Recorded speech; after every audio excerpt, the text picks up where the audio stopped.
ચોરો બેફામ બન્યા છે। એક બાદ એક ચોરીની ઘટનાઓ સામે આવી રહી છે।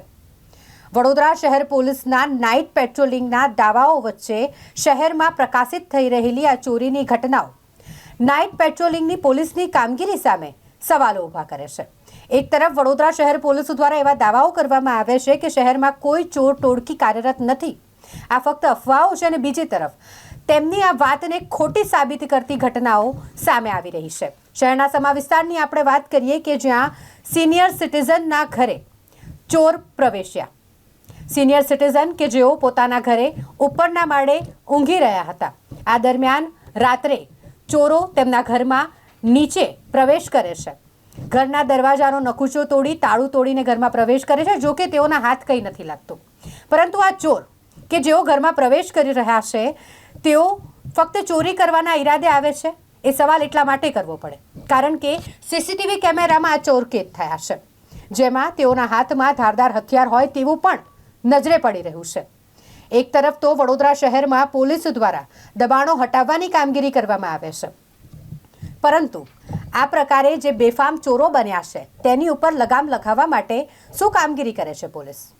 આવા બધા ઘણા સવાલો લોકો દ્વારા કરવામાં આવી રહ્યા છે। ખાસ કરીને વાત કરીએ સિનિયર સિટીઝન, વડોદરા શહેરમાં ઘણા બધા સિનિયર સિટીઝનો જેઓ એકલા રહે છે, અને ત્યારે સિનિયર સિટીઝનો માટે લાલબત્તી સમાન આ કિસ્સો સમા વિસ્તારમાં સામે આવ્યો છે। ચાણક્યપુરી 4 રસ્તા પાસે આવેલી સૂર્યદીપ સોસાયટી ખાતેના એક મકાનમાં આ ચોરો તમે સીસીટીવી કેમેરામાં જોઈ શકો છો કે જે ઘરમાં પ્રવેશ કરે છે, ઘરના દરવાજાનો નકુશો તોડી તાળું તોડીને ઘરના નીચેના ભાગમાં પ્રવેશ કરે છે। ઉપરના ભાગે સિનિયર સિટીઝન સૂઈ રહ્યા હતા, ત્યાં પણ જાળી મારવા માટે આ બંને ચોરો જાય છે। સીસીટીવી કેમેરામાં સંપૂર્ણપણે નજરે પડી રહ્યું છે। ચોરીની તો આ ઘટના નથી બની કારણ કે ચોરને કંઈ હાથ ન લાગ્યું, નિરાશ થઈને ચોરે ત્યાંથી જતું રહેવું પડ્યું, પરંતુ આ કંઈક મોટી ઘટના પણ ઘટી હોત કે માટે પોલીસ દ્વારા નાઇટ પેટ્રોલિંગ દરમિયાન કાળજી રાખવી જરૂરી છે। સોસાયટીના લોકોનું એવું કહેવું છે કે રાત્રિ દરમિયાન પોલીસ દ્વારા નાઇટ પેટ્રોલિંગ તો કરવામાં આવે છે, પરંતુ એક જ વખત પોલીસની ગાડી આવે છે ને પછી જતી રહેશે। સીસીટીવી કેમેરા લગાવવાની કામગીરી જો શહેરમાં હાથ ધરવામાં આવતી હોય તો આ પ્રકારે સોસાયટીમાં પણ સીસીટીવી કેમેરા લગાવવા જરૂરી છે, અને તેનું ધ્યાન રાખવું પણ એટલું જ જરૂરી છે। શહેરમાં કોઈ મોટી દુર્ઘટના ન સર્જાય, કોઈ મોટી જાનહાનિ ન થાય, ચોરો દ્વારા કોઈને નુકસાન ન પહોંચાડવામાં આવે, તે પહેલાં જ આ ચોર ટોળકીને લગામ લગાવવામાં આવે તેવી શહેરના લોકો માંગ કરી રહ્યા છે। રાત્રિ દરમિયાન બેફામ બનેલા ચોરો પર પોલીસે લગામ લગાવી એ ખૂબ જ જરૂરી બની ગઈ છે। પોલીસનો ડર આ લોકોને બેસાડવો ખૂબ જ જરૂરી છે, કારણ કે એક બાદ એક શહેરમાં ચોરીની ઘટનાઓ સામે આવી રહી છે। ત્યારે સમા વિસ્તારમાં બનેલી આ ચોરીની ઘટના એ સિનિયર સિટીઝન માટે લાલ બત્તી સમાન કિસ્સો છે। આ મામલે સંવાદદાતા કૌસર ખાન સાથે સિનિયર સિટીઝન દ્વારા વેદના વ્યક્ત કરવામાં આવી। નમસ્કાર, સ્પાર્ક ટુડે ન્યૂઝમાં આપનું સ્વાગત છે। દર્શક મિત્રો, વડોદરામાં હવે ચોરીની જે ઘટનાઓ છે દિવસે દિવસે એમાં વધારો થઈ રહ્યો છે। જ્યાં દર્શક મિત્રો રાતે તમામ જે લોકો સૂઈ જાય છે ત્યારબાદ ચોર એક્ટિવ થઈ જાય છે। ઠંડીની ઋતુ શરૂ થઈ ગઈ છે, એવામાં ચોર પણ એક્ટિવ થઈ ગયા છે। સમામાં અત્યારે એક સોસાયટી આવેલી છે, ત્યાં આગળ પણ ચોરોએ અહીંયા આગળ ચોરી કરી છે। આ દીક્ષિત પરિવાર છે, જે ચોર આવ્યા હતા એ તમામ સીસીટીવી કેમેરાની અંદર પણ કેદ થયું છે। આપણી સાથે જે ઘરના માલિક છે એમની સાથે વાત કરીશું। અંકલ, શું નામ છે આપનું? કિરણ દીક્ષિત। દીક્ષિત સાહેબ, જે રીતે આપની સોસાયટી છે, કઈ સોસાયટી આવેલી છે અને શું બનાવ બન્યું? હા, A8 સૂર્યદીપ સોસાયટી ન્યૂસમા રોડ પર આવેલી છે। બનાવ એ બન્યો કે 4:30 વાગે ચોર આવ્યા હતા અને એમને મારા સીસીટીવી કેમેરામાં કેચ થઈ ગયેલું છે, અને એ સીસીટીવી કેમેરા ફૂટેજ મેં FIRમાં બી આપેલી છે। પ્લસ આ છે ને ચોર આવ્યા, અમે તો સિનિયર છે એટલે એની પાસે પાછું હથિયાર બી હતું, એટલે અમે મારી આ બીજી વાર થઈ છે। પહેલી વાર અમારે કશું નહોતું, પણ અમે આ અવેરનેસ માટે અમે બીજી વાર પોલીસમાં કમ્પ્લેન બી કરી છે, અને એ હથિયાર લઈને આવ્યા હતા। અમે તો સિનિયર છે, અમે 2 જણ રહીએ છીએ પતિ પત્ની, એટલે આ ઘટનાથી બીજી વાર આવું ના બને, અને અમે તો સીસીટીવી કેમેરા પોલીસના પ્રોટેક્શન માટે આપીએ છીએ। અમે રાખવાનો મતલબ અમારાથી તો કશું થવાનું નથી ચોરને, પણ પોલીસને પ્રોટેક્શન માટે આપીએ છીએ કે ભાઈ આનાથી તમે કંઈક ક્યુ મળે તો આ ઘટનાને કંઈક રોકી શકો। બસ એ જ અમારી આ ઉદ્દેશ છે। આ ફૂટેજ તમને આપવા માટે લોકોમાં જાગૃતતા આવે, અને પોલીસ ખાતા તરફથી તો એલર્ટ રહેશે જ, પણ આ વધારે થોડું એલર્ટ કરે, સાંજે થોડું પેટ્રોલિંગ થોડું રાખે આ એરિયામાં, નાઇટ પેટ્રોલિંગ થોડું રાખે આ એરિયામાં, એ જ અમારી આવેદન છે પોલીસ ખાતાને। આ દીક્ષિત પરિવારના ત્યાં દર્શક મિત્રો હું જણાવી દઉં કે આ બીજી વાર ચોરી થઈ છે ને પહેલી વાર જ્યારે ચોરી થઈ હતી ત્યારે એમના ઘરે સીસીટીવી કેમેરા નહોતા પણ ત્યારે દીક્ષિત પરિવારે સીસીટીવી કેમેરા લગાવ્યા અને જે ચોરો આવ્યા હતા એમની આખી જે ગતિવિધિ હતી એ સીસીટીવીમાં કેદ થઈ છે અને એમની પાસેથી કદાચ હથિયાર બી એ લોકો બતાવે હથિયાર એને કાઢેલું હતું. એ હથિયાર ફૂટેજમાં છે જ ઓલરેડી કેચઅપ થઈ ગયેલું છે, હથિયાર બી છે.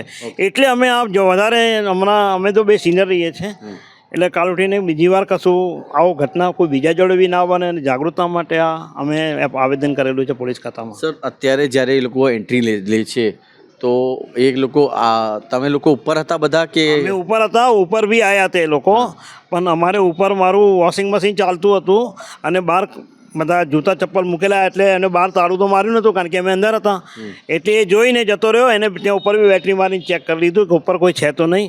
પછી એ જતા રહ્યા, પણ એ એમનો પ્લાન તો ઉપરનો બી હતો. અને બંને વાર ચોરી થઈ ત્યારે એક વસ્તુ એવું હતું કે અમે ઉપર હતા, જો અમે ઉપર ના હોત તો મારા ઉપરવાળા ઘરમાં બી ચોરી કરાતા. પણ આ બંને વાર જે થઈ ઘટના એમાં એવું હતું કે અમે ઉપર હતા એટલે આખું પરિવાર ના આવડે તો સૂતું હતું. આ બીજી પહેલી વાર જે થયું ત્યારે અમે પતિ પત્ની જાગતા હતા એટલે ના જાગતા નતા. એ વખતે બી થયેલું જ હતું પણ અમે ઉપર હતા એટલે ઉપર ચોરી ના થઈ. પણ એ વખતે કેમેરો નહોતો એટલે હું ખબર ઉપર આવ્યા કે નથી આવ્યા એ અમે આઈડેન્ટિફાય હજુ નહીં કરી શકે. આ વખતે તો ઉપર આવ્યા છે નક્કી. તો ભગવાનની મહેરબાની છે કે ચોરો આવ્યા, ચોરી તો કરી ગયા પણ કોઈ વસ્તુ તમારી મોંઘી નથી ગઈ. ના હા એક વસ્તુ હતી 8,000ની હતી એ બચી ગઈ. એક કેસ્ટ્રોલમાં મૂકેલી એટલે બચી ગઈ. અને એક ચાંદીમાં મૂકી હતી, ટિફિનમાં મૂકી હતી કેસ્ટ્રોલમાં એટલે બચી ગઈ. અને એક વસ્તુ અમારે નારિયેલ છે એ ચાંદીનો એ નથી મળતો. એ અમારે હવે એ તો બહુ જૂનું 10 વર્ષ પહેલાં મેરેજનું હતું. હવે એ તો કંઈ એની ખાસ કોઈ કિંમત જોવા જાય પણ અમારે ચોરી ગયું ખરું એ કહ્યું છે. દીક્ષિત પરિવાર લોકોને પણ જાગૃત કરી રહ્યા છે કેમ કે ઘણી વાર એવું જોયું હશે દર્શક મિત્રો કે અલગ અલગ સોસાયટીઓમાં ચોરીના બનાવ બને છે અને ચોરીના બનાવમાં કદાચ ચોરો જે મકાન માલિક હોય છે એના પર હુમલો પણ કરે છે. પણ જે રીતે હથિયાર લઈને આવ્યા હતા અને હવે આ પરિવાર પણ છે, લોકોને પણ અપીલ કરી રહ્યા છે બેન કેમ કે આ તો ભગવાનની મહેરબાની છે કે કશું થયું નહીં. કેમ કે ઘણીવાર એવા બી સમાચારો બહાર આવે છે કે મકાન માલિક સાથે ઝપાઝપી થાય છે, મારવામાં આવે છે. એની માટે હું એટલું જ કહીશ કે બધા જાગૃત બનો અને જરૂરી છે અત્યારે સોસાયટીમાં સિક્યોરિટી વધારવાની, પેટ્રોલિંગ વધારવાની, પોતાને જાગૃત કરવાની કે આપણે કેવી રીતે સજગ રહી શકીએ છીએ. પોતાના ઘરમાં દરવાજાની પાછળ કંઈક મૂકો, ઇમરજન્સી નંબર ડાયલ રાખો, એ બધી રીતે મેન્ટલી પહેલાં પ્રિપેર થાઓ, પછી બૂમાબૂમ કરો તાકી એ લોકો તમારી પર એકદમ કૂદી ના પડે. ઇન્ફોર્મ કરો પહેલાં ફોનથી કે આવું થઈ રહ્યું છે તો એ લોકો જ્યાર સુધી આવે ત્યાર સુધી કંઈ એક્શન ના લો, ચૂપ બેસો અને શાંતિથી પહેલાં વિચારીને પછી એક્શન લો તો તમે પણ બચી શકો ને પરિવારને પણ બચાવી શકો. કારણ કે આમાં સૌથી પહેલી સિક્યોરિટી આપણી છે. સામાન જશે, માણસ જાય તો બીજી વાર નથી આવતો. So you have to secure yourself then others. તો સમાજને જે લોકો અત્યારે આપને જોઈ રહ્યા છે એ લોકોને શું મેસેજ, કેમ કે સીસીટીવી હતા એટલે ખબર પડી કે આટલા લોકો હતા, આટલું હથિયાર હતું. સીસીટીવી હતા એટલે અમને ખબર પડી કે આટલા લોકો હતા, એણે સીસીટીવી ફેરવ્યું, એના પછી એણે લોક તોડ્યું છે. એટલે એની એ સ્માર્ટનેસ હતી, એને સીસીટીવી પર કેમેરો માર્યો કે જો ત્યાં છે પણ અમારું બીજું પણ હતું એ એને ધ્યાન ના આપ્યું. અને કદાચ આ ન્યૂઝ એ જોતો પણ હશે, એ વસ્તુ પણ સાચી છે કે ન્યૂઝ એ જોશે કે મારું ન્યૂઝમાં આવ્યું છે કે નહીં. એટલે તમારે સતર્ક બનવાની જરૂર છે. અગર ઘર બંધ છે તો તમારી સિક્યોરિટી રાખો, તમારા પ્રિયજનોને કહીને રાખો કે આવું છે, કાં તો કોઈને ઘરમાં રાખીને જાઓ, એ તમારી જરૂરત છે. આજુબાજુ બી જાણ કરવી. હા, આગળ યસ પોલીસ સ્ટેશનમાં જાણ કરવી. કારણ કે ઘણીવાર ચોરી થાય છે, કશું નથી જતું તો આપણે પોલીસમાં જાણ નથી કરતા. પણ જાણ એટલે કરવી છે કે આપણી સિક્યોરિટી ને બીજાની સિક્યોરિટી માટે.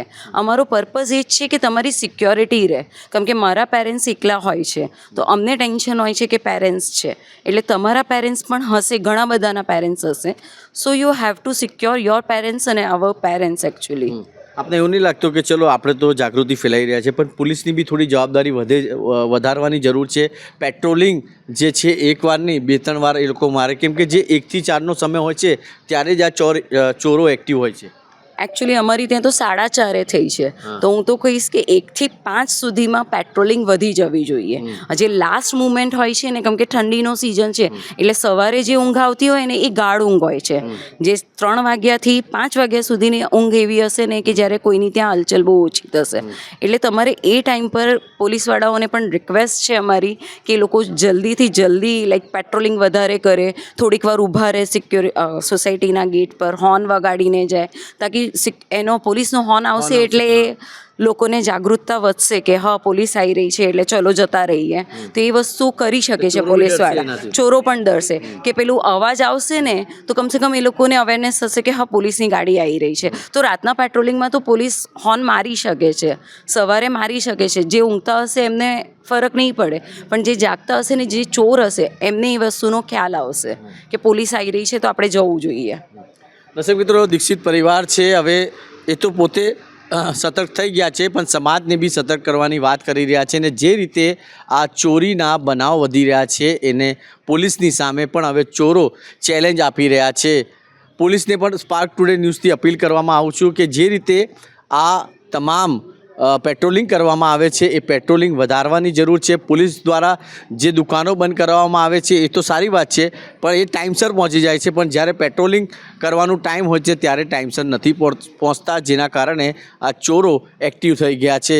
પોલીસની જવાબદારી બને છે કે સોસાયટીના લોકોની જે પણ તકલીફ પડી રહી છે અને એમને ત્યાં ઘણી આ બીજી વાર ચોરી થઈ છે એ ચોરીને કેવી રીતે અટકાવી શકે એ પોલીસનું કામ છે. અને પોલીસને તમામ એવિડન્સ આ દીક્ષિત પરિવારે આપી દીધા છે. સીસીટીવીમાં તમામ જે 2 ચોરો હતા એ ચોરો પણ કેદ થયા છે. આશા રાખીએ કે આ સમાચાર પછી પોલીસ એક્ટિવ થાય અને જે પેટ્રોલિંગનું કામ છે એ એકવાર પેટ્રોલિંગ નહીં 2-3 વાર, જે રીતે બેને કીધું કે 1 થી 5માં આ પેટ્રોલિંગ કરવાની જરૂર છે અને તમામ સોસાયટીઓમાં જઈને પેટ્રોલિંગ કરવાની જરૂર છે. ત્યારે જ આ ચોરોના ત્રાસથી આ સોસાયટીના લોકો બચી શકશે. વારંવાર ચોરી થાય છે, લોકો કમ્પ્લેન લખાવે છે, પણ એનું નિકાળ અત્યાર સુધી થતું નહીં. એના માટે હવે સોસાયટીના લોકો પણ પોલીસને અપીલ કરી રહ્યા છે. વિડીયો જર્નલિસ્ટ રવિ સિંધા સાથે હું કૌશર, સ્પાર્ક ટુડે ન્યૂઝ માટે.